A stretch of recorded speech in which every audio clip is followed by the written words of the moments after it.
আমরা আমাদের খেয়ানত করতেছি, মাপে কম দিচ্ছি, দুর্নীতি করতেছি। জানি আল্লাহ বলে একজন আছেন, জানি রসুল বলে একজন আছেন, জানি মৃত্যু হবে, জানি কিয়ামতে জবাবদিহি করতে হবে, জানার পরেও প্রত্যেকটা ক্ষেত্রে টপ টু বটম আমরা চুরি করতেছি, দুর্নীতি করতেছি, আমাদের খেয়ানত করতেছি। এবং আমরা বাইরে আবার জুমার নামাজও পড়তেছি, ঈদের নামাজও পড়তেছি, কোনো কোনো ক্ষেত্রে চিল্লা দিচ্ছি এবং শেষ বয়সে হজ করে মনে করতেছি যে আমি মাশাআল্লাহ জান্নাতে চলে যাব। মাহফিল অ্যাপ, একজন মুসলিম হিসেবে মাহফিল অ্যাপ ব্যবহার করা আমাদের ইমানি দায়িত্ব। আমাদের ইসলামের কনসেপ্টটা এরকম। এই কারণে আসলে আমরা আলটিমেট যে একটা সোশ্যাল রেভলিউশনের কথা বলি, এটা হয়ে উঠতেছে না। এখন অনেক বড় বড় কথা বলে ফেললাম, এখন আমি বেসিক জায়গাতে এসে শেষ করি। দেখেন, নবী সাল্লাল্লাহু আলাইহি ওয়াসাল্লামের এই যে ভিত্তিটা, বেসটা সমাজ সংস্কারের, এটা তার ইন্তেকালের সাথে সাথে কিন্তু শেষ হয়ে যায় নাই, শেষ হয়ে গিয়েছিল কি, বরং তারপরে 4 খলিফার যুগ আসছে। কত খলিফা বলেন? আপনারা তো জানেন অনেকেই। আবু বকর রাদিয়াল্লাহু আনহু প্রায় 2-2.5 বছর শাসন করেছেন। তখন কি ওটা চেঞ্জ হয়ে গিয়েছিল, আবার জাহিলিয়াতে চলে গেছিল? না, ওই জায়গা ছিল, বরং আরও ডেভেলপ করেছে। তারপরে ওমর রাদিয়াল্লাহু আনহু 10 বছর, এই 10 বছরকে বলা হয় বিশ্বের ইতিহাসের সেরা শাসন। আজ পর্যন্ত কেউ এটা প্রতিষ্ঠা করতে পারেনি, পেরেছে? আধুনিক রাষ্ট্র ব্যবস্থার প্রত্যেকটাই ওমর রাদিয়াল্লাহু আনহু থেকেই আসছে, প্রত্যেকটা মন্ত্রণালয় পর্যন্ত। এরা এটা স্বীকার করতে চায় না। আমি আমার সাথে যদি বসে ডিবেট আমি প্রমাণ করে দেখাবো ইনশাআল্লাহ। তারপরে আসছে উসমান রাদিয়াল্লাহু আনহুর 12 বছর, আরও ডেভেলপ করেছে। তারপরে আসছে আলী রাদিয়াল্লাহু আনহুর প্রায় 2-2.5-3 বছর। ওই সময় একটু গৃহযুদ্ধ হয়েছিল। এটা সাহাবীদের ব্যাপার, আমরা এগুলো নিয়ে কোনো মন্তব্য করব না। সাহাবীদের মধ্যে যত কনফ্লিক্টই হোক না কেন, আমরা তাদেরকে নিয়ে কোনো মন্তব্য করতে যাব না। এটা আকীদার খেলাফ, আহলুস সুন্নাহ ওয়াল জামাত। তো 4 খলিফার 30 বছরে ইসলাম আরও আগায় গেছে, পিছায় নাই, কিন্তু এক পাও পিছায় নাই, আলহামদুলিল্লাহ। এরপরে কি ইসলাম থেমে গেছে? না। এরপর আসছে উমাইয়াদের শাসন। উমাইয়ারা 97 বছর শাসন করছে ওই প্ল্যাটফর্মের উপর দাঁড়াই।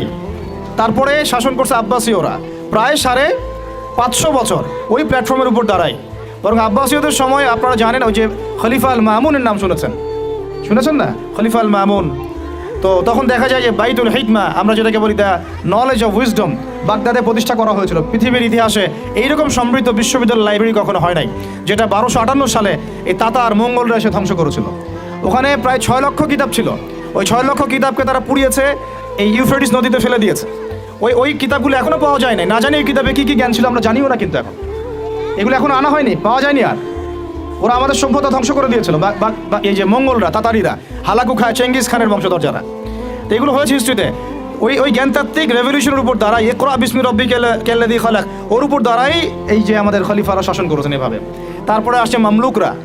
মামলুকদের হাতে আবার এই যে আপনার এই যে কি যুদ্ধটার নাম, যেটা ইয়াদের সাথে হয়েছে, এই মঙ্গলদের সাথে, আইন জালুত, এটার নাম হচ্ছে আইন জালুতের যুদ্ধ। এই যুদ্ধে আবার মঙ্গলরা পরাজিত হয়েছে, তখন মঙ্গলদের দাপটটা কমে যায়। তারপরে আবার শাসন করেছে আইয়ুবীরা। আইয়ুবীদের মধ্যে আছে সালাউদ্দিন আইয়ুবীর নাম শুনেছেন, যার হাতে বাইতুল মুকাদ্দাস জয় হয়েছিল। তারপরে শাসন করেছে এদিকে ফাতেমিরা, মোগলরা করেছে। তারপরে ওইদিকে কর্ডোভার দিকে আন্দালুসিয়ায় মুসলিমরা শাসন করেছে, এইদিকে আবার উসমানীয়রা শাসন করেছে। এইভাবে প্রায় 1250 বছর পুরো মুসলমানরা বিশ্বে শাসন করেছে ওই জ্ঞানতাত্ত্বিক বিপ্লবের উপর দাঁড়ায়। তারা জাহিলিয়াতে ফিরে যায় নাই। যখনই মুসলমানরা ঈমান দুর্বল হয়ে গেছে, আমল দুর্বল হয়ে গেছে, আপনার তাসকিয়া দুর্বল হয়ে গেছে, হারাম রিজিক খাওয়া শুরু করেছে, দুনিয়াদার হয়ে গেছে, আমাদের চেতনা শেকড় ভুলে গেছে, হ্যাঁ, আমাদের মানে ইকোনমি নষ্ট হয়ে গেছে, পলিটিক্যাল অ্যাফেয়ার্সের গন্ডগোল চলে আসে, তখন থেকে আস্তে আস্তে আমরা আবার এই ডমিনেটেড হয়ে গেছে। লাস্ট আমি হিসাব করেছি প্রায় 220 বছরে এই ফরাসি বিপ্লবের পর থেকে আমাদের অধঃপতনের সময়টা শুরু হয়েছে। কারণ কি? অনেক কারণ। এই অনেক কারণের মধ্যে অন্যতম একটা কারণ হচ্ছে শিক্ষা ধ্বংস। আজকে যেহেতু আমরা এডুকেশন নিয়ে কথা বলছি, অন্য টপিকগুলো আমার টাচ করার দরকার নাই। অনেক কারণ। এই আমাদের যে লাস্ট 220 বছরে এই অধঃপতন, যে এখন আমাদেরকে নামাজের মাসালা শেখাতে হয়, ওজুর মাসালা শেখাতে হয়, আমাদের ছেলে মেয়েদেরকে ওমর, খালিদ, হামজার নাম শোনাতে হয়, চিনাতে হয়, হ্যাঁ, ইতিহাস জানাতে হয়, ফিকের মাসালা শেখাতে হয়। কোরআন তেলাওয়াত করতে পারে না 80% মানুষ। ওজু মাসালা, গোসলের মাসালা, ফরজ, ওয়াজিব, সুন্নাত, মুস্তাহাব জানে না। 80% জেনারেল লাইনে পড়ে, তারা নামাজের মাসালা বুঝতেছে না। মানে এখন যে একটা পুরো ম্যাসাকার অবস্থা, এটা লাস্ট 220 বছরে এমনি হয় নাই। বেশ কিছু কারণ আছে। তার মধ্যে আমি একটা কারণ ফাইন্ড আউট করেছি, সেটা হলো এই ইকোনমিক কারণ, একটা পলিটিক্যাল কারণ, একটা হচ্ছে সাংস্কৃতিক আগ্রাসন, একটা হলো কাফেরদের দৌরত্ব, একটা হলো আমাদের চেতনা মানে নষ্ট হয়ে যাওয়া, শেকড় থেকে দূরে সরে আসা। সবচেয়ে বড় কথা, আল্লাহ এবং তার রাসূলের সাথে যে প্রতিশ্রুতি দিয়েছিলাম আমরা, এখান থেকে আমরা খেয়ানত করছি আর কি, খেয়ানতকারী, মূল কথা এটা। এখন কথা হচ্ছে এই লাস্ট 200 বছর আবার কিভাবে এডুকেশনটা নষ্ট হয়ে গেল, কিভাবে, এটা একটা পয়েন্ট। এই পয়েন্টটা আমি আপনাদেরকে জাস্ট 2 মিনিটে বোঝাচ্ছি। এডুকেশনটা নষ্ট হয়ে যায় নাই, বরং এডুকেশনটা কি হয়েছে, এডুকেশনটা মেরুকরণ হয়েছে। এডুকেশনটা কি হয়েছে বলেন? মেরুকরণটা কি? মেরুকরণ মানে হচ্ছে যে আমরা এটাকে শিক্ষা যে আসলে শিক্ষাই, ইসলামী শিক্ষাও শিক্ষা, ইংরেজি শিক্ষাও শিক্ষা, ম্যাথামেটিক্সও শিক্ষা, সায়েন্সও শিক্ষা, আর্টসও শিক্ষা, কমার্সও শিক্ষা, যতক্ষণ না সেটা কোরআন সুন্নাহর সাথে সাংঘর্ষিক হয় সব কিছুই জ্ঞান। এই কনসেপ্টটা আমরা ভুলে গেছি। এই কনসেপ্টটা আমাদের বাপদাদাদের ছিল, মানে 1200 বছর আগে যারা ছিল তাদের এই কনসেপ্টটা ছিল। আমি যে কলমটা দিয়ে কথাগুলো লিখেছি না, এই কলমের যে বলটা আছে, এই বলটা আবিষ্কার করেছে মুসলমানরা, এই কলমটা আবিষ্কার করেছে মুসলমানরা। এই যে কফিটা খাইতে খাইতে আমি এটা লিখছি, এই কফিটা আবিষ্কার করেছে মুসলমানরা।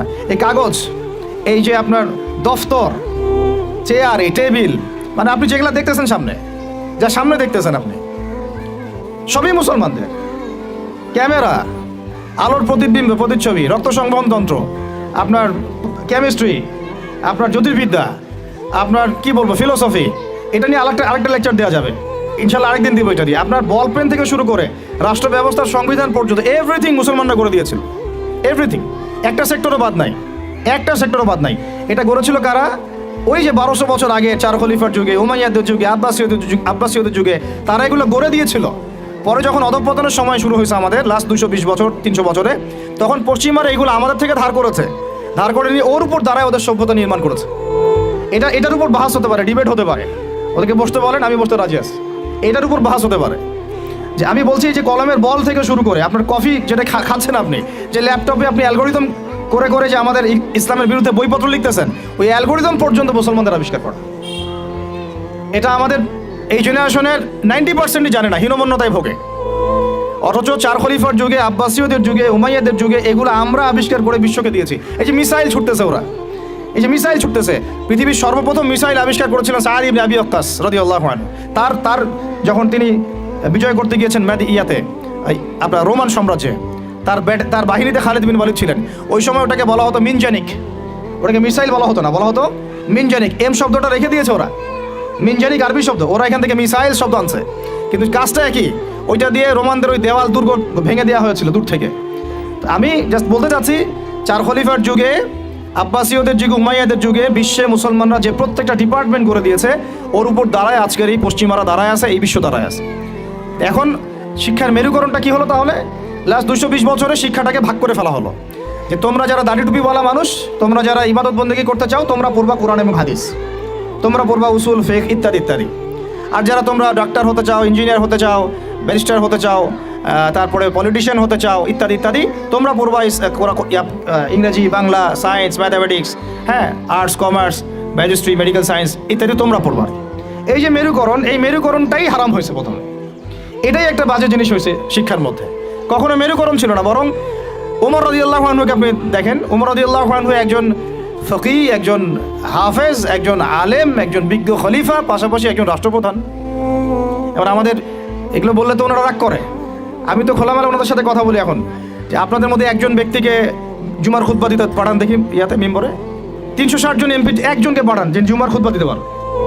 দাঁড়ায় বলবে ইন্নাল হামদুলিল্লাহ নাহমাদুহু ওয়া নাস্তাঈনুহু মান ইয়াহদিহিল্লাহু ফালা মুদিল্লা লাহু ওয়া মান ইউদ্লিল ফালা হাদিয়া। আরবি দিয়ে জাস্ট 5টা মিনিট আপনি খুতবা দিবেন, জুমার খুতবা, এজ এ রাষ্ট্রপ্রধান। দেখেন পারে নাকি?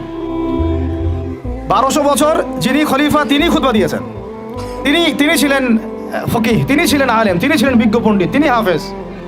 এই 1250 বছরে যিনি ফিলোসফার, তিনি এদিকে আবার মুহাদ্দিস, যিনি মেডিকেল সায়েন্সের দক্ষ, তিনি আবার এদিকে হাফেজ, সেখানে কারি, সেখানে আলেম। এই শিক্ষার বিভক্তিটা আমাদের মধ্যে ছিল না। সেকুলার কনসেপ্টগুলো যখন আসছে এই লাস্ট 200-300 বছরে, তখন থেকে আস্তে আস্তে শিক্ষাটাকে এইভাবে ভাগ করে আমরা একাকার করে ফেললাম। এখন একজন মসজিদের ইমাম সাহেবকে আপনি যদি জিজ্ঞাসা করেন যে সিরিয়ার রাজধানীর নাম কি, বলতে পারবে না অনেকেই। অর্থনীতির এটা কি, বিটকয়েন কি জিনিস, ও বলবে এটা আবার কি জিনিস। ক্রিপ্টোকারেন্সি কি, বলবে এটার নাম তো জীবনে শুনি নাই, অথচ এটা ইকোনমিক্সের একটা বেসিক জিনিস। ইনফ্লেশন কি দেখবেন অনেকেই বলতে পারতেছে না, কিন্তু সে দাওরাত হাদিস পাস করেছে, ইফতা দিয়েছে, তাখাসুস করেছে। তাহলে শিক্ষাটাকে আমরা এভাবে ভাগ করে ফেললাম। এদিকে আবার যারা জেনারেল লাইন আমরা পড়েছি, ধরেন জিজ্ঞাসা করেন যে ফরজ গোসল কেমন করে করতে হয়, সবাই ফরজ গোসল করি, কিন্তু আমরা যারা ম্যাচিউরড এবং ম্যারিড অনেকেই মাসালা ভুল আছে, অনেকেই পর্দা করে, পর্দার ফরজগুলো বলতে পারবে না। নামাজ সবাই নামাজ পড়ে, নামাজের আরকান আহকামগুলো বলতে পারতেছে না। আমাদের এই যে ইয়াং জেনারেশন যারা স্কুলে কলেজ ইউনিভার্সিটিতে পড়েন, আপনি সবাইকে ধরে অজুর খালি 4টা ফরজ জিজ্ঞাসা করেন, অজুর 4 ফরজ কি বলো দেখি, দেখবেন বলতে পারতেছে না। এই যে অবস্থাটা, এটা কি আপনাদের কাছে মনে হয় এমনি হঠাৎ করে হয়েছে? নো, এটা বিগত 100-200 বছরের ওদের মেহনতের ফসল। আর আপনারা কি চাচ্ছেন এটা একদিনে একটা স্কুল দিয়ে চেঞ্জ করতে? মোটেই পসিবল না, আর মোটেই পসিবল না। আর যদি মনে করেন একজন ভাই, একটা সরকার, একটা প্রশাসন, একটা ইসলামিক দল, তার উপর দায়িত্ব চাপাই দিলে আমরা দায়মুক্ত হব, কোনোদিনও সম্ভব না। আমাদেরকে আরও এরকম 30-40 বছরের একটা মিশন নিয়ে নামতে হবে। 30 বছর একটা মিশন নিয়ে নামতে হবে। 30 ইয়ার্সে আমরা কোন জেনারেশন দেখতে চাই। এই আমার মেয়েটার বয়স যখন, এখন বয়স ওর 5 বছর 6 বছর, ওর বয়স যখন 20 বছর হবে, তখন আমি ওকে কোন জায়গায় দেখতে চাই, এবং এই 15 বছর আমি কিভাবে পড়ালে ওকে আমি ওই জায়গায় নিতে পারবো, এই ফিকিরটা আমাদেরকে করতে হবে। এখন কাজ মোটামুটি করা হয়ে গেছে, খালি দরকার সমন্বয়। এই দুইটাকে সর্বোচ্চ সমন্বয় করা। এখন সমন্বয়ে আবু তোহা আদনান ভাই করবে না, সমন্বয়ে মিজানুর রহমান আজহারি ভাই করবে না, সমন্বয়ে বাংলাদেশের শিক্ষামন্ত্রীর দিকে তাকায় থেকে লাভ নাই, সমন্বয়ে অমুক হুজুর তমুক দল তারা করবে না। সমন্বয়ের দায়িত্ব আপনার সবার, আপনাদের সবার। কারণ সন্তান তো আপনার ফিকির কি, আপনার চিন্তা কি? আমরা সবাই রেডিমেড পাইলে সেখানে গিয়ে একটা জিনিসকে মানে নার্সিং করতে চাই, যে ওরা করুক তারপরে গিয়ে আমি জয়েন হব না। এই চিন্তাটাই ত্যাগ করতে হবে। আপনাদেরকেই তৈরি করতে হবে প্ল্যাটফর্ম, আপনাদেরকে প্ল্যাটফর্ম তৈরি করতে হবে। আমি খোলামেলা কথা বলতেছি, আপনাদেরকে জায়গা দিতে হবে রংপুরে। যদি রংপুরে চান যে এরকম কোনো স্কুল না, এটা তো স্কুল একটা বিগিনিং, প্লে থেকে 5 পর্যন্ত। ওরা মাস্টার্স পড়বে না, মাস্টার্স পরীক্ষা দিবে না, ওই পর্যন্ত তার আরও 15 বছর বাকি আছে। এই 15 বছরে তো এই লাইনে গেলে ওকে জানোয়ার বানাই দিবে। এই 15 বছর যদি এই লাইনে যায়, দেখা এমন হতে পারে ও সমকামী হয়ে গেছে। ও কয়েকদিন পরে এসে একটা ছেলেকে বিয়ে করে এসে বলবে যে ও তো মনে মনে মেয়ে, তাই বিয়ে করছি। তখন আপনি মুখ দেখাবেন কিভাবে? এমন তো হইতেই পারে। অস্বাভাবিক কিছু না, এগুলো হচ্ছে তো এখন। তো এখন আমি খোলামেলা কথা বলতেছি যে এই দায়িত্বটা আমার বা আমাদের একার নয়। ভুল ধরা যাবে অনেক, আমাদের সীমাবদ্ধতার শেষ নাই, ভুলের কোনো শেষ নাই, স্বীকার করতেছি। এরা চেষ্টা করতেছে, কিন্তু আমি জানি চেষ্টাটা মানে প্রয়োজনের তুলনায় নিতান্তই কম। আমাদেরকে সবাই মিলে চেষ্টা করতে হবে। আগে দরকার জায়গা। যদি আপনার জায়গা থাকে বা আপনাদের যদি জায়গা থাকে, আগে আপনারা জায়গা দেন রংপুর শহরে। কারণ আমরা চাই না যে কোনো জায়গায় কারো বাসায় ভাড়া নিয়ে আমাকে প্রতিষ্ঠান করতে হয়, এটা আমি চাই না। এটা আমরা কেন করবো এটা? আমরা যদি আমাদের বাচ্চাদের ফিউচারের জন্য উদ্বিগ্ন থাকি, তাহলে আপনারও তো উদ্বিগ্ন হওয়া উচিত। আপনার যদি 100% জমি থাকে, 10% দিয়ে দেন, 20% দিয়ে দেন, 50% ওয়াকফ করে দেন। এটা আপনার কেয়ামতের জন্য, কেয়ামতের মাঠ পর্যন্ত জারিয়া হয়ে থাকবে ইনশাআল্লাহ। এটা তো আমার দায়িত্ব না, এটা আপনারও দায়িত্ব। আপনার যদি ব্যালেন্স থাকে, আপনি এখানে কন্ট্রিবিউট করেন, বিল্ডিং নির্মাণ আপনি করেন। আমার কাছে বলেন ভাই আপনি কি দিতে পারবেন, আমি আপনাকে পুরো সিলেবাস করে দিতে পারবো ইনশাআল্লাহ। একদম প্লে থেকে নিয়ে মাস্টার্স পর্যন্ত। আমি কিন্তু এমনি কথাগুলো বলি নাই।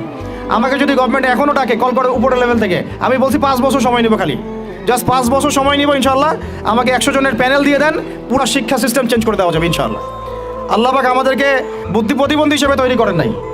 যারা আছে এদের মাথায় কি আছে, এরা কি পাস করে আসছে, এটা আমরা খুব ভালো করে জানি। কিন্তু আমরা অন্যকে আন্ডারএস্টিমেট করতে যাচ্ছি না। আমাদের নিজেদের উপর কনফিডেন্স আছে আমাদের, এটাকে চেঞ্জ করা খুবই সম্ভব, ভেরি মাচ পসিবল। এই ক্লাস 5 পর্যন্ত বাচ্চাদেরকে যদি আমরা এভাবে গড়ে তুলতে পারি, আস্তে আস্তে পর্যায়ক্রমে 8, 9, 10 এভাবে গিয়ে আমরা ইনশাআল্লাহ মাস্টার্স পর্যন্ত যেতে পারবো ইনশাআল্লাহ। আর যদি দেখা যায় না এই সিস্টেমে পারছি না, তাহলে কোনো সমস্যা নেই, আমরা এটার নাম মাদ্রাসা দিয়ে দিব, কোনো সমস্যা নাই। তোহা জিন্নুরাইন ইসলামিক স্কুলের দরকার নাই, আমার তোহা জিন্নুরাইন ইসলামিক মাদ্রাসা থাকলেও চলবে। স্কুলই হতে হবে শেষে, নট নেসেসারি। আমার দরকার সিলেবাসটা কি, আমি পড়াচ্ছি কি, আমার এনভায়রনমেন্ট কি, আমার বাচ্চারা খেলতেছে কি না, ভালো খাচ্ছে কি না, ওর পরিবেশ কেমন, এটা মূল কথা, আমার টাইটেলটা মূল কথা না। আর এই প্রজেক্টটা আমরা চাই সারা বাংলাদেশের 64টা জেলায় একটা করে বড় বড় ইউনিভার্সিটি হোক, এবং 68,000 গ্রাম বাংলায় একটা করে মক্তব হোক। তাহলে দেখবেন আগামী 20 বছরে আমি ইনশাআল্লাহ আপনাদেরকে একটা প্রজন্ম করে দিতে পারবো ইনশাআল্লাহ। তবে এই দায়িত্বটা কিন্তু আমার একার না। আমি আপনাদেরকে উদাত্ত আহ্বান খোলামেলা বলতেছি, আপনাদেরকে আগে আসতে হবে। জায়গা থাকলে জায়গা দেন, আপনাদের অর্থের কন্ট্রিবিউশন করতে পারেন সেটা করেন, যদি আপনি ব্যালেন্স দিতে পারেন সেটা করেন, ফাইন্যান্সে হেল্প করতে পারেন সেটা করেন। যদি আপনি এটা এত কিছু না পারেন, আপনার কিছু একটা বিল্ডিং আছে, আল্লাহর জন্য দিয়ে দেন। এটা আপনি আমাদেরকে দিচ্ছেন না, আল্লাহর জন্য দিচ্ছেন। আপনি যদি এটাও না পারেন, অন্তত তাহাজ্জুদে আমার জন্য দোয়া করেন, অথবা বুদ্ধি দেন, পরামর্শ দেন, বা ধৈর্য ধরে সবর করে আমার সাথে থাকেন, থেকে 10টা বছর ওয়েট করেন, দেখেন কি হয়। শুধু আমার মেয়েকে নিয়ে ফিকির না তো, এই প্রত্যেকটা বাচ্চা আমার বাচ্চা, আল্লাহর কসম করে বলতেছি। প্যালেস্টাইনে যখন আমরা দেখি যে আমাদের এক একটা বাচ্চা না খেয়ে মারা যাচ্ছে, তখন আমার নিজের যৌবনের উপর আমার ধিক্কার আসে যে আমি যুবক এখানে বসে আছি, আর আমি এই কি বল মন্দের ভালো কিছু কাজ করার চেষ্টা করতেছি, অথচ আমাদের এই যে কচিকাচা বাচ্চাগুলো প্রত্যেকদিন বোমের শিকার হচ্ছে। ধিক্কার আমাদের যৌবনের উপরে, ধিক্কার আমাদের ক্ষমতার উপরে, আর ধিক ওই সব রাজতন্ত্রের উপরে যাদের ভিত্তির উপর দাঁড়ায় ওই কাজগুলো তারা করতেছে। তো আমি বলতে গেলে অনেক বেশি আবেগী হয়ে যাই, তো ওইদিকে আমি যাচ্ছি না। বাচ্চাদের ক্ষুধা পাইছে, আমি শেষ করে দিচ্ছি। আমি জাস্ট আপনাদেরকে 10টা নসিহা করব, জাস্ট পয়েন্ট বাই পয়েন্ট। আমি ফজরের পরে এটা বসে লিখেছিলাম, আপনারা এই 10টা কাজ কখনো ছাড়বেন না। আমাকে ওয়াদা করেন এই 10টা কাজ আপনারা বাচ্চাদের ফিউচারের স্বার্থে কখনো ছাড়বেন না ইনশাআল্লাহ। আমার 1 মিনিট শেষ করে দিচ্ছি। আমার আহ্বান আপনাদের প্রতি একটাই, যে দায়িত্ব এটা আমাদের একার না। ইসলামিক স্কুল করা চারটাখানি কথা না। আমরা এমন একটা সমাজে বাস করি, ভালো কিছু দেখলে বিভিন্ন লকব লাগায় দেওয়া শুরু করি। কালকে যদি আমাকে একটা লকব লাগায় দেয়, আপনি তো কিছু করতেও পারবেন না। অতএব এই কাজটা আমার একার নয়, এই কাজটা আমাদের সবার। ভালো কিছু দেখলেই আমরা ট্যাগ লাগানো শুরু করি। আর আমাদের ভিতরে যে শত্রুটা আছে, এরা থাকলে বাইরের শত্রুর দরকারই নাই। আর খোলামেলা কি বলবো আপনাদেরকে। ইসলামিক স্কুল করাটা মূল উদ্দেশ্য না আমাদের উদ্দেশ্য হচ্ছে ইসলামিক ইউনিভার্সিটি করা, প্রত্যেক জেলায় অন্তত একটা করে, যেখানে একটা বড় ক্যাম্পাস থাকবে, আবাসিক জায়গা থাকবে, নুরানি থেকে শুরু করে নাজেরা, হিপস, একদম দাওরা ইফতা পর্যন্ত, পাশাপাশি প্লে থেকে মাস্টার্স পর্যন্ত, এই দুইটাকে কম্বাইন করা হবে ইনশাআল্লাহ।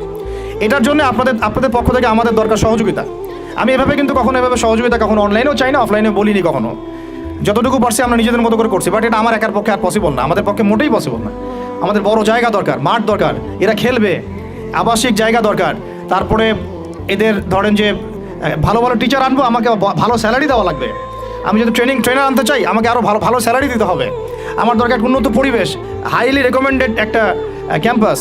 আমার দরকার স্থায়ী ক্যাম্পাস, যেটা আমাদের স্থায়ী তোহা জিন্নুরাইন অ্যারাবিক মাদ্রাসা নামে ওয়াকফ করা, যেখানে অন্য কারো হস্তক্ষেপ থাকবে না।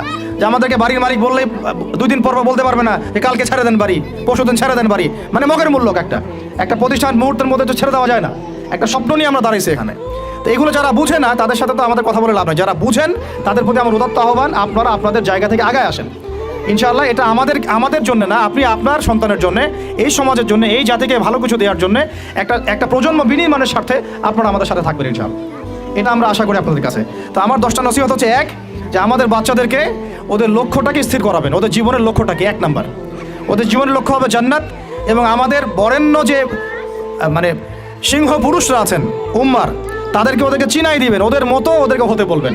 তোমাকে হামজার মতো হতে হবে, তোমাকে খালিদের মতো হতে হবে, তোমাকে ওমর ইবনে খাত্তাবের মতো হতে হবে, তোমাকে আলী ইবনে আবি তালেবের মতো হতে হবে, তোমাকে মারিয়াম আলাইহিস সালামের মতো হতে হবে, তোমাকে আয়েশার মতো হতে হবে।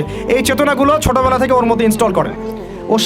ও সামনে একটা রোল মডেল দেখবে যে আমাকে এরকম হতো। এইসব ক্যাটরিনা সব ফেলান, এগুলা পরিমণি সব ফেলান, এগুলো বাদ দেন। যা চলতেছে যে সাকিব টাকিব সব বন্ধ করেন, এইসবের কোনো ফিউচার নাই। এইসব ফিউচার হয়তো দুনিয়াতে কিছু দিতে পারে, কিন্তু পরকালে আল্লাহ পাকের আযাব গজব থেকে বাঁচার কোনো অপশন নাই। 2 নাম্বার, সন্তানকে নিজের মনে করবেন না। সন্তানকে মনে করবেন এটা আল্লাহর আমানত আপনার কাছে। এই আমার ছেলে, এটা আমার ছেলে না, এই ছেলেটা আল্লাহ পাক আমাকে দিয়েছেন। বিশ্বাস করেন আমরা তো ওকে নেওয়ার জন্য চেষ্টাও করি নাই। এমন হয়নি আপনাদের সময়? সন্তান না চেষ্টা করতেও সন্তান আসে নাই? কোনো ক্ষেত্রে এমন হয়েছে সন্তান নষ্ট করার মানুষ চেষ্টা করছে, তাও সন্তান আল্লাহ দিয়েছেন। সন্তান আমার না, সন্তান আল্লাহর দেওয়া, আমার কাছে আমানত। একে যদি আমি সুসন্তান রূপে মানুষ না করি, আগামী দিনে ওমর না বানাই, তাহলে আল্লাহ আমাকে ধরবেন। That's all. 1 নাম্বার, সন্তানকে ওর গন্তব্য চেনাবেন, ওকে আমাদের সিংহ পুরুষদেরকে পরিচয় করাই দিবেন, ওর মতো তাদের মতো হতে বলবেন। এবং সন্তানকে আপনার নিজের মনে করবেন না, সন্তানকে মনে করবেন আল্লাহর দেওয়া জাস্ট একটা আমানত। 3 নাম্বার, সর্বোচ্চ সেরা কারিকুলাম যারা দিচ্ছে ওই রকম প্রতিষ্ঠানে আপনি ওকে পড়াবেন। এরকম প্রতিষ্ঠান যদি সরকার দেয় তাহলে সরকারি প্রতিষ্ঠানে পড়াবেন, আমার কোনো সমস্যা নেই। যদি না দেয় তাহলে বেসরকারি, আর যদি বেসরকারিও না থাকে তাহলে আমরা গড়ে তুলবো ইনশাআল্লাহ তাআলা। 3 নাম্বার হচ্ছে এটা, 3 নাম্বার। 4 নাম্বার, আল্লাহর ওয়াস্তে, এটা আমি প্রথমে বলতে চাইছিলাম, আল্লাহর ওয়াস্তে ডিভাইসের এডিকশন থেকে বাচ্চাদেরকে বাঁচান। ডিভাইসের এডিকশন এত মারাত্মক যে আমি নিজে এখন কোরআনের আয়াত ভুলে যাচ্ছি দিন দিন। এই ডিভাইস আমার হাতে যেটা আছে, এটা একটা পয়জন, এটা একটা হিপনোটাইজ করার যন্ত্র মানুষকে। এই মোবাইলের এডিকশন থেকে বাচ্চাদেরকে বাঁচাবেন আল্লাহর ওয়াস্তে। যদি আপনি বাচ্চাকে হাফেজ বানাতে চান, আলেম বানাতে চান, কারি বানাতে চান, মুহাদ্দিসা বানাতে চান, এটা হাতে থাকলে আপনি পারবেন না। এটাতে এডিক্টেড হয়ে গেলে আপনি কোনোভাবেই বাচ্চাকে মেমোরি ধরে রাখতে পারবেন না। বহু হাফেজে কোরআন ভুলে গেছে দিন দিন এটার কারণে। এটার মধ্যে অ্যাডাল্ট্রি অনেক কিছু আছে, ওরা এগুলো বোঝে, ওরা এগুলো এখন বোঝে, কিন্তু ওরা ছোট নয় এখন। এগুলো একটা কার্টুন দেখতে গিয়ে ওরা 10টা দেখে ফেলবে, আজে বাজে জিনিস দেখে ফেলবে। এটার মানে ব্যবহারটাকে নিয়ন্ত্রণ করেন, ডিভাইস এডিকশনটা বন্ধ করেন। আল্লাহ পাক তৌফিক দান করেন, আমিন। 5 নাম্বার, 5 নাম্বার হচ্ছে ম্যানুফ্যাকচার্ড কোনো খাবার বাচ্চাদেরকে খাওয়াবেন না। ফিজিক্যালি ওদেরকে ফিট রাখার চেষ্টা করবেন। ম্যানুফ্যাকচার্ড খাবার মানে একটু আগে দেখলাম যে বাইরের খাবারগুলো এটা খাচ্ছে, চিপস টিপস ইত্যাদি, এগুলা ওর হজম শক্তি নষ্ট করবে, ফিজিক্যাল স্ট্রেংথ নষ্ট করবে, ওর মেমোরি শার্প হতে দিবে না, ওকে ভিতর থেকে ওই যে একটা শব্দ একটু আগে বলেছে এক ভাই যে ব্রয়লার মুরগি বানাই দিবে, আসলেই তাই বানাই দিবে, আসলেই তাই বানাই দিবে। আমরা ঢাকা শহরে যখন থাকি ছেলেপেলেদের 15 বছরের ছেলের ভুঁড়ি দেখলে আমাদের মনে হয় যে কী একটা অবস্থা। ফাস্টফুড, পিৎজা, বার্গার, কফি, এইগুলাই ওদের জীবন, এইগুলাই ওদের জীবন। তো এইরকম হইলে এই ছেলেপেলেগুলো না ফিজিক্যালি স্ট্রং থাকতে পারবে না মেন্টালি। আর মনে রাখবেন কোরআনে আল্লাহর কিতাবের মধ্যে আল্লাহ পাক নেতৃত্ব দেওয়ার 2টা গুণাবলী বলেছেন। কয়টা বলেন? মাত্র 2টা। নেতৃত্ব দেওয়ার জন্য ওই রকম জায়গায় যেতে হলে 2টা গুণাবলী এনশিওর করতে হয়। একটা হচ্ছে ফিজিক্যাল স্ট্রেংথ, একটা হচ্ছে ইলমের স্ট্রেংথ। বাস্তাতাম ফিল জিসমি ওয়াল ইলম আও বাস্তাতাম ফিল ইলমি ওয়াল জিসম, মানে জ্ঞানে এবং দৈহিক শক্তিতে বলিয়ান হওয়া। ছোটোবেলা থেকে খাবারে যদি আপনারা সচেতন না হন, এই বাচ্চারা বড় হয়ে দেখবেন যে 15, 20, 30 বছরেই ভেঙে পড়ে গেছে। আমরা এটা চাই না। বিশুদ্ধ খাবার এবং ম্যানুফ্যাকচার খাবার ত্যাগ করা, বাইরের খাবার বন্ধ, এবং যে রুট লেভেল থেকে ভালো খাবার এনে ওদেরকে খাওয়াবেন। পরিষ্কার পরিচ্ছন্নতাকে সর্বোচ্চ গুরুত্ব দিবেন, নিট অ্যান্ড ক্লিন থাকবে আর কি। আমার সাথে আমার পরিবারের যে মাঝে মাঝে যে একটু মিষ্টি মিষ্টি ঝগড়া হয়, আমার একটা জিনিস নিয়ে ঝগড়া হয় যে বাচ্চারা পরিষ্কার না কেন, চকচকা না কেন, একদম সবসময় চকচকা থাকবে, না হলে এই যে হাত দিয়ে এটা ধরতেছে, পেটে হাত দিয়ে, মুখে হাত দিবে, পেটটা নষ্ট হয়ে যাবে। বাচ্চাদের হাইজেনিক পরিবেশ দিতে হবে, আল্লাহ পাক তৌফিক দান করেন। এটা হলো 5। 6 নাম্বার হচ্ছে নিয়মিত ওদেরকে খেলতে দিবেন। এটা আমি নিজে লিখেছি, কারণ ছোটোবেলায় আমরা অনেক খেলাধুলা করেছি। আমি একটু বুঝাই জাস্ট 1 মিনিটে। যত বেশি খেলবে তত স্ট্রেট হবে, মানে ঘামবে, যত ঘামবে তত ক্লান্ত হবে, যত ক্লান্ত হবে ঘামবে তত কোলেস্টেরল কমে যাবে, ব্লাড সার্কুলেশনটা খুব ভালো হবে। তারপরে যত খেলবে ও টায়ার্ড হবে, তখন ও খাবে বেশি, মানে ভালো জিনিস খাবে বেশি, রুচি বাড়বে। যত ভালো খাবে ঘুম তত ক্লিয়ার হবে, ঘুম যত ক্লিয়ার হবে ওর ব্রেন তত শার্প হবে, ব্রেন যত শার্প হবে ও অল্প সময়ে যা পড়তে পারবে, যা মুখস্থ করতে পারবে, এটা 10 ঘন্টায় আপনি পারবেন না। বিশ্বাস করেন, আমি আমার স্টুডেন্ট লাইফে কোনোদিনও মনে হয় 2 থেকে 3 ঘন্টার বেশি পড়ি নাই, কোনোদিনও না, কোনো পরীক্ষার আগেও না, এসএসসি, এইচএসসি, ইন্টার, মাস্টার্স, কোনো পরীক্ষার আগেও না। আমার তো মনে আছে যে আমি ওই ইন্টারমিডিয়েট পরীক্ষার আগে আমরা ভিডিও গেম খেলতে গেছিলাম মোস্তফা, মনে আছে আপনাদের? মনে নেই অনেক। ওই যে কাচারি বাজারে, এই যে কাচারি বাজারে আগে এখন একটা গেমিং জোন ছিল, আপনাদের অনেকে মনে আছে যারা আমার এজের আছেন, মনে নেই আপনাদের? হ্যাঁ ভাই, জানেন তো, বাক্সের মধ্যে থাকতো, হ্যান্ডেল থাকতো। কালকে পরীক্ষা বলছে, পরীক্ষা দূর, কিসের পরীক্ষা?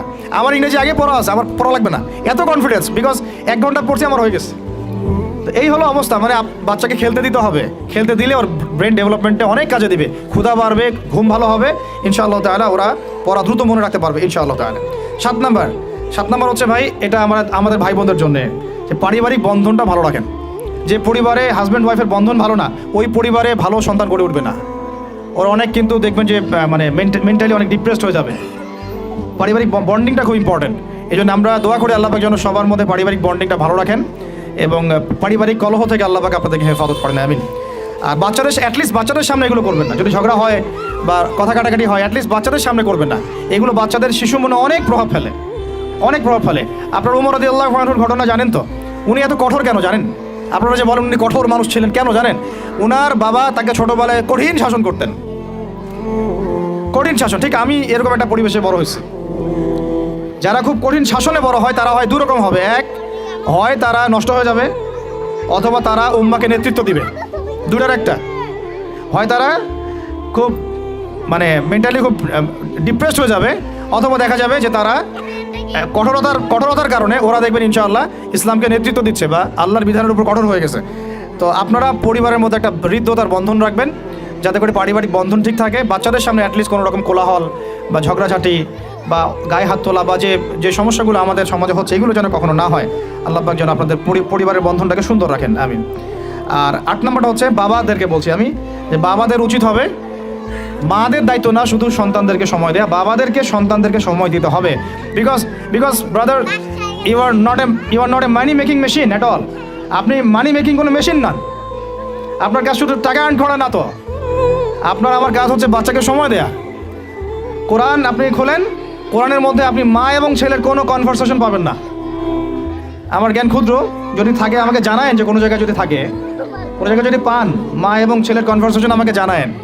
আমি কোথাও কোরআনে মা এবং ছেলের কোনো কনভারসেশন পাই নাই, মা এবং সন্তানের কোনো কনভারসেশন পাই নাই। আমি যদি ভুল হই বা আমার যদি জানা না থাকে আপনি আমাকে জানাই দিন। আমি সব জায়গায় পাইছি বাবা ছেলে বাবা ছেলে বাবা ছেলে, বাবা এবং ছেলের কনভারসেশন। তার মানে কোরআন আমাদেরকে হেদায়েত দিচ্ছে যে বাবাদেরকে সময় দিতে হবে ছেলেদেরকে। ইউসুফ তার বাবার সাথে কথা বলছেন, ইউসুফের বাবা তার ছেলের সাথে কথা বলছেন, লুকমান আলাইহিস সালাম তার ছেলেকে নসিহত করছেন, ইব্রাহিম আলাইহিস সালাম তার ছেলেকে বলছেন আমি তোমাকে জবাই করার স্বপ্ন দেখেছি। মা ছেলের কনভারসেশন খুব পাওয়া যায় না, আমি জানি না কোনো জায়গায় থাকতে পারে, থাকলে আমাকে জানায়েন, কিন্তু আমি পাইনি কখনো। তো বাবাদেরকে বলবো আপনি সন্তানকে সময় দেন, because you are not a money making machine at all. আপনি কোনো মানি মেকিং মেশিন নন।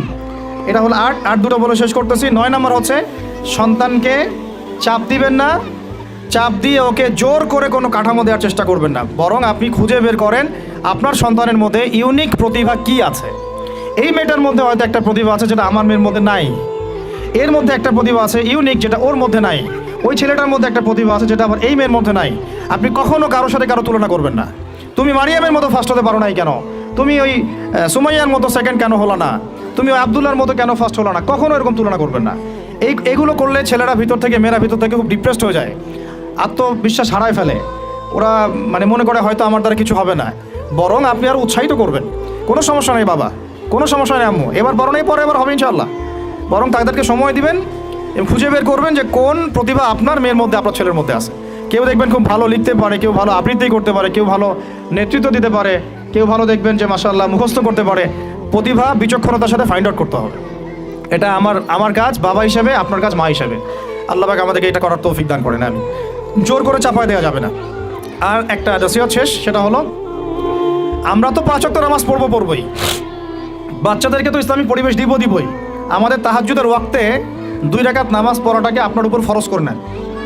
তাহাজ্জুদের ওয়াক্তে অন্তত 2 রাকাত নামাজ পড়াকে আপনার আমার উপর ফরজ করে নেন, যদিও এটা ফরজ না, ফরজ করে নেন। কারণ ওই সময় দোয়া যেগুলো করা হয় আল্লাহর কাছে একদম সরাসরি কবুল হয়। আপনাদেরকে আমি একজন মনীষীর কথা খালি বলবো, ইমাম বুখারী রাহিমাহুল্লাহ, নাম শুনেছেন আপনারা? তার কিতাব কিয়ামত পর্যন্ত ইনশাআল্লাহ পড়ানো হবে, ওইটা না পড়ে কেউ আলেম হয় না, তাই না বিষয়টা? তিনি যে একসময় অন্ধ ছিলেন আপনারা কি জানেন? তিনি যে একসময় চোখে দেখতে পারতেন না আপনারা কয়জন জানেন?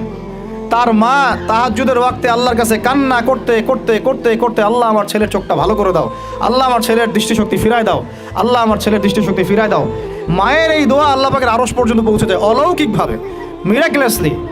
ইমাম বুখারী রাহিমাহুল্লাহ সকালবেলা উঠে চোখে দেখা শুরু করেছে।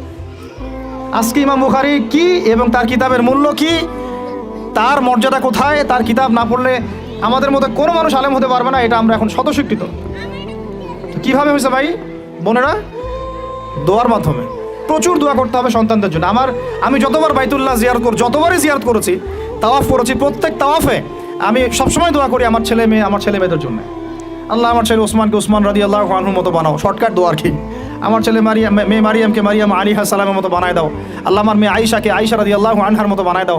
আল্লাহ আমার ছেলে ওমরকে ওমর ইবনে খাত্তাবের মতো বানায় দাও। আপনারা এবার দোয়া করতে থাকবেন, দোয়া কবুলের সময়গুলো খুঁজে খুঁজে বের করে দোয়া করতে থাকতে হবে ইনশাআল্লাহ। বাবা মার দোয়া আল্লাহ পাক ফেলবেন না ইনশাআল্লাহ। আল্লাহ পাক আমাদেরকে এই বিষয়গুলো আমল করার তৌফিক দান করেন। আর সব সময় ছেলে মেয়েদেরকে আত্মবিশ্বাস দিবেন, যত তাদেরকে কনফিডেন্স দিবেন ওরা আরও ভালো করবে। যত ধমক দিবেন এই তুই পারিস না, তোর দ্বারা হয় না, তুই কি করস, ইত্যাদি ইত্যাদি, তত দেখবেন ও আর পারতেছে না। আমি বেসিক্যালি ছোট থেকে যে বড় হয়েছি এই জিনিসটার অনেক ঘাটতিতে বড় হয়েছে, কনফিডেন্স না দেয়া। তবে সবাই সব কিছু হয় না, কিছু ব্যতিক্রম বিষয় থাকে। কিন্তু আমি যেটা রিয়েলাইজ করেছি, একটা মানুষকে যখনই কনফিডেন্স দেওয়া হয় সে অনেক ভালো করে। যখন আপনি তাকে আন্ডারস্টিমেট করবেন সে ভালো করতে পারবে না। তাই আল্লাহর ওয়াস্তে আমাদের বাচ্চাদের উপরে চাপ না দিয়ে আত্মবিশ্বাস দিবেন, ভালোবাসবেন, মহব্বত করবেন, ওকে উৎসাহ দিবেন, দেখবেন ইনশাআল্লাহ ও আরও ভালো করতেছে ইনশাআল্লাহ। মাশাআল্লাহ তুমি তো সুন্দর লিখছো, আরেকটু ভালো করো, ভালো হয়েছে তো মাশাআল্লাহ, আরেকটু করো, সুন্দর আর্ট করছো, আরেকটু ভালো করো, মাশাআল্লাহ একবারও তো মুখস্থ করে ফেলছো, আরেকবারও পারবা ইনশাআল্লাহ। ওকে এইভাবে বুস্ট আপ করতে থাকেন ইনশাআল্লাহ তাআলা। দেখবেন এভাবে যদি একটা পরিকল্পনা মাফিক আমরা আগাই, জাস্ট 20টা বছর সবর করি যদি আমরা, আল্লাহ পাক যেন আমাদেরকে তৌফিক দান করেন, টানা 20 বছর যদি আমরা নেক হায়াতের সাথে এভাবে রাত দিন 24 ঘন্টা নিরলস দিনের কাজ করতে পারি, অ্যাটলিস্ট এডুকেশন সেক্টরে, আমাদের তো পলিটিক্যাল সেকশন নাই, ইকোনমিক সেকশন আমাদের হাতে নাই, অ্যাটলিস্ট শিক্ষা সেক্টরে যদি আমরা এভাবে কাজ করতে পারি, আগামী 20 বছরে বাংলাদেশের শিক্ষা ক্ষেত্রের হুলিয়া পরিবর্তন করে ফেলা সম্ভব ইনশাআল্লাহ। কারণ সব কিছু নতুন করে করা লাগবে না, আমরা শুধু সমন্বয় করব, পরিবেশ গড়ব এবং আমাদের জানমাল, সময়, শ্রম, জমি জমা এগুলো ওয়াকফ করবো ইনশাআল্লাহ আল্লাহর জন্য। এবং এগুলো করলে লাভ কি হবে, ওই বিখ্যাত হাদিসটা দিয়ে শেষ করতেছি, যে নবী সাল্লাল্লাহু আলাইহি ওয়াসাল্লাম বলেছেন, ইযা মাতাল ইনসান, যখন মানুষ ইন্তেকাল করবে বা করে, ইনকাতা আনহু আমালু, তার আমল নামাটা কেটে দেওয়া হয়, বন্ধ হয়ে যায়, ইল্লা সালাস, 3টা রাস্তা খালি জারি থাকে। এক নম্বরই হচ্ছে সাদাকায়ে জারিয়া, মানে এমন সাদাকা, এমন কন্ট্রিবিউশন যেটা আমার ইন্তেকাল, আপনার ইন্তেকালের পরেও একেবারে চলতে থাকবে, লং টাইম সাস্টেন করতে থাকবে। এটা একটা। 2 নম্বর ওয়ালাদুন সালেহ, আমার নেককার সন্তান বা আপনার নেককার সন্তান, যে আপনার আমার জন্য কালকে আমাদের মানে পরকালে বারজাখের জীবনে আমরা যখন থাকবো তখন তারা দোয়া করতে থাকবে। আমি বলছি আমার ওমরই শুধু আমার ছেলে না, আপনাদের সবার সন্তান আমার সন্তান, আপনাদের সবার মেয়ে আমার মেয়ে। আমি এভাবে কখনো চিন্তা করি না যে এই যে প্রতিষ্ঠানগুলো আমরা করতেছি বা যে প্রজেক্টগুলো আমরা নিচ্ছি হাতে, এগুলো শুধু আমার ছেলের জন্য, আমার মেয়ের জন্য, কোশ্চিন কালেও না। এদেশের প্রত্যেকটা শিশু আমার শিশু, আমার ছেলে আমার মেয়ে। এদেশের প্রত্যেকটা বোন আমার বোন, এদেশের প্রত্যেক ভাই আমার ভাই। ওইভাবে চিন্তা করে আমাদেরকে না গেলে আমরা জাতিগত পরিবর্তন আনতে পারবো না। তখন আমরা স্বার্থপর হয়ে যাবো, আমার ছেলে বাঁচলেই হইলো, আমার মেয়ে বাঁচলেই হলো। তখন হবে কি, আমার ছেলে আদতে বাঁচতে পারবে না, আমার মেয়েও বাঁচতে পারবে না, কারণ ফিতনা যখন সব জায়গায় ছড়ায় পড়বে আমার ঘরেও তো ঢুকবেই, স্বাভাবিক। আর শেষ নাম্বারটা হচ্ছে আল ইলম, এমন জ্ঞান ইউনতাফাউ বিহিন নাস, যে জ্ঞান দিয়ে মানুষ উপকৃত হয়। এই হলো শিক্ষা প্রজেক্টগুলো। আল্লাহ পাক এই হাদিসটার উপর আমাদের সবাইকে আমল করার তৌফিক দান করেন, আমিন। আর আমি লম্বা করছি না, আপনাদের অনেকেই ক্ষুধার্ত, আমাদের বাচ্চারা ক্ষুধার্ত। আমরা দোয়া করি আল্লাহ পাক যেন আমাদের সবাইকে পবিত্র কোরআন এবং নবীর হাদিস অনুযায়ী জীবন গড়ার তৌফিক দান করেন।